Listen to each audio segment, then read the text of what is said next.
Welcome back and thanks for staying with us. Everybody on YouTube is feeling for me. Apparently, they don't understand my opinion. They just feel I was just getting a lot of But Amaka, you were waiting to say something before we move on to the children. I'm a lover girl. I'm a lover girl to the core. But the reality is this, right? There are women that maybe when they are sick or something happens, they will tell their spouse that, please promise me that you will remarry, that you will move on. I don't want you to just stay in a hole and you can't move on with your life. I want you to meet somebody. I want to have I think I'm that kind of person. I want you to be happy regardless of whatever it is that we share. If God forbid something happens, I want to love you to the point that I want you to be happy. Leave the dead to bury the dead. Let the living continue to live. If we promise to share the rest of our lives, do everything together, and unfortunately, if one of us goes, let me love you well enough for you to have a full life, a wholesome life for both you and me. That is my belief. In the respect of children, I believe that even before a spouse passes, both women and men should learn responsibility of taking care of their children. There's a lot of deficit that happens when a spouse dies, and we see it a lot, and that's why we are clamoring, oh, they treat widows bad. There are so many widows that are balling, as in they are on a 2-4 steady. Their dirty December is starting from January throughout the year, because they have worked. They have mastered responsibility. There are a lot of women in marriages that pay school fees before their husband refunds or reimburses them. So you want to tell me that if that kind of a woman loses her spouse one way or the other, she'll just go back to the drawing table and replan. If she wants in her mind. Because one reason most women don't remarry early is because of the children. So that somebody is not taking attention, somebody is not needing attention, somebody is not saying, oh, but your husband, your children, this and that. So sometimes, even while your partner is alive, learn to take some responsibility. Learn to step into some shoes. Learn to buy petrol that your partner has been buying for 6 years. Buy it like few months. Know how it is. Pay NEPA bill.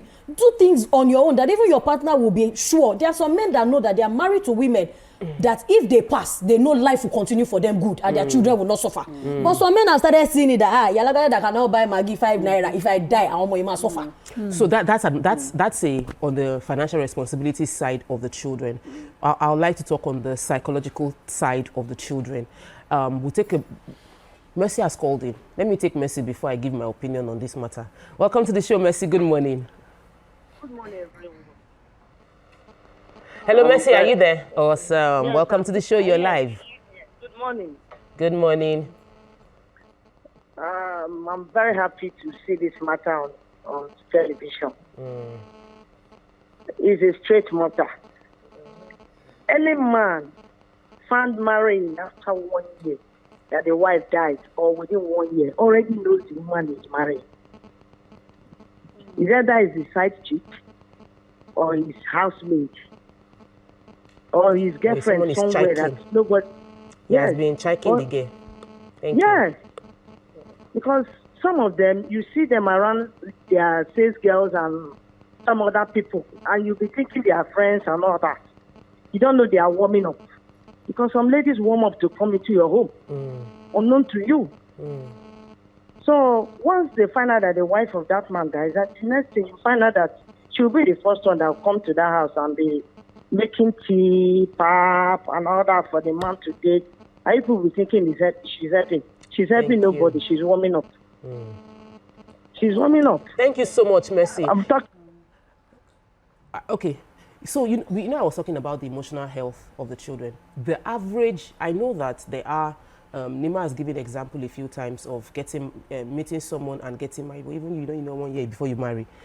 You people meet and then in 6 months you get married because you know what you are doing. You do 1 year, you get married. But when you are a father or you are a mother, and this isn't gender, I'm not saying, even if I don't believe that remarrying is a problem. It's not a crime to remarry. I just feel that there should be enough time for you to understand the new phase you are going into, especially because of your emotional, if you were in any way emotionally attached to your former partner, heal before you bring that burden into another person's life. And then for the children to be able to understand the experience they've just dealt with, which is losing one parent, before you now bring another person to be mommy or another person to become daddy. Sometimes you find someone that is a good person to you as a partner, but a terrible person to your children. And many children have had to live with that trauma. Nima, I know you will have several stories of the new mother that does not cook, or the new father that does not pay school fees, or the new father that is now sleeping with the daughter. We've seen those stories. It is because we are not taking the time to heal before jumping into another relationship. We are not taking the time to understand the person you want to get into a relationship with. People can pretend for a year, I understand, and some can pretend for 5 years. You might know somebody for 5 years, but the idea that a man or a woman will lose someone, and in 1 year you already feel, I know this person enough to put my generation, my children into your hands. I just feel it's a hurry. No. And you just said something. I want to hear from Nima. I'll come to you. Because Nima is looking at me. What's he roded there? He's not roded there. So it's a fact that, you know, somebody, if we're discussing a loss of a person here, so maybe the loss of the woman as a story that we're dealing with, or the loss of their father, somebody is dealing with grief. And so grief varies per person. But as I explained, you have to sit the children down and discuss a necessity. We're dealing with a need. There's a vacuum. Yes, a vacuum. There's something that person is coming in to do, and it's a need, and you have to be able to explain it to them. And if they're of age, even the sexual need that you have that must be met between the bounds of God, you will explain to those children to let them understand the important place that their late family relative holds. You not to treat them anyhow, discard them, and expect them to move on. Now, I hope that people will not now judge the people who hold torchlights on the person that has come in. For instance, this story, this new wife, if she was in our own family, we will hold torchlights. If she knock the baby head, we will show up. If she cook and the tea is salty, or that the child is sleeping outside, we will show up. Because you cannot now call it discipline when the child is still grieving that I need to train her more. You knew their mother just passed when they married you. You cannot come in and not have the wisdom. Well, many people have that wisdom. That's why the policing and I really happen. want us to talk about this parenting, this children's side. Because it's not easy to parent a child that is grieving and children act out. It's not easy. It's not easy. Let me take this call. Welcome to the show. Good morning. Hello, good morning, Papa. Good morning. Yes, my name is Tos. I'm calling from Akute. I'm a first-time caller. Welcome to the show. Yes. You know, I lost my mom 2021, but barely a year that she died, my dad got married, he remarried.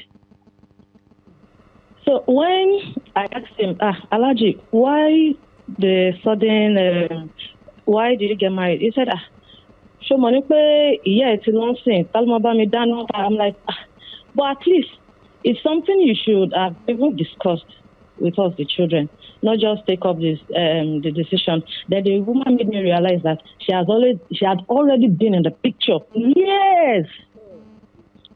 So I'm like, oh, okay. So this is just an avenue, regardless of what my father was going through. Then your own was at least the this thing is clear now. You just it is well. We women should just take care of ourselves.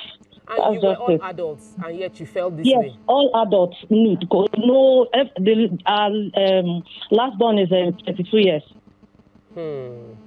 Yes, so the woman had her intention, like, okay, barely 1 year, she can't just wait. She just wants to come into the family. That she has been, listen me, barely kokonle in Yoruba, the way she said it. So I'm like, it is well. I think what I wanted to say is actually around what she mentioned. I feel that when a partner dies or when a partner passes, the other partner loses touch with the children somehow. It's more with men.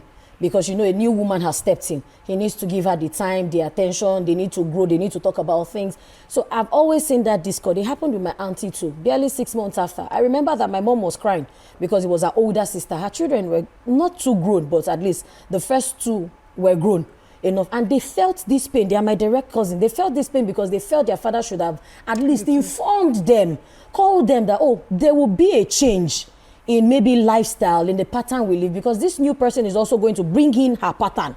Don't disregard it. that the way your mother has been training you will be different. So a lot of time, men especially lose touch with their children under the guise that they have a new mother. You people should learn to know her. Even when children are having issues with the new wife, the man is always castigating them most times because you people are rigid, but your mom has gone. But you people should learn the new woman. But you people should give her peace. But you people should understand her too. Oh, she's new in the family and a lot of that. But I still think that there should be times that these fathers, as widowers, will have personal and private times with their children to ask them how they are moving, how they are coping psychologically.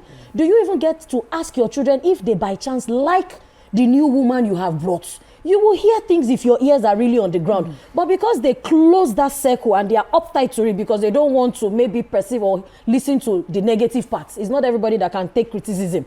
If they are telling daddy that we are the one that stays with mommy, your new wife, you understand? And she's somehow like this. And daddy will be like, no, it's because you people are fighting for your mother. But sometimes they see. And you that you are not at home, that you are never in the house, they are telling you the way to move. But you are neglecting your children because you have a new partner. That's where I believe that a lot of children who are caught in the web of losing one of the parents actually have a problem with either of their parents. Some women too do it when they have a new man. Is that, oh, Baba, I understand, I need to move on. And they are drifting from these children. These children are an entity that two people formed. It's a contract. Anything binding in the contract, all the parties must be aware and they must be involved. We'll take a quick break. When we return, I'll come to you, Amaka. I know Amaka is waiting to say something. When we return, stay with us. We'll be right back.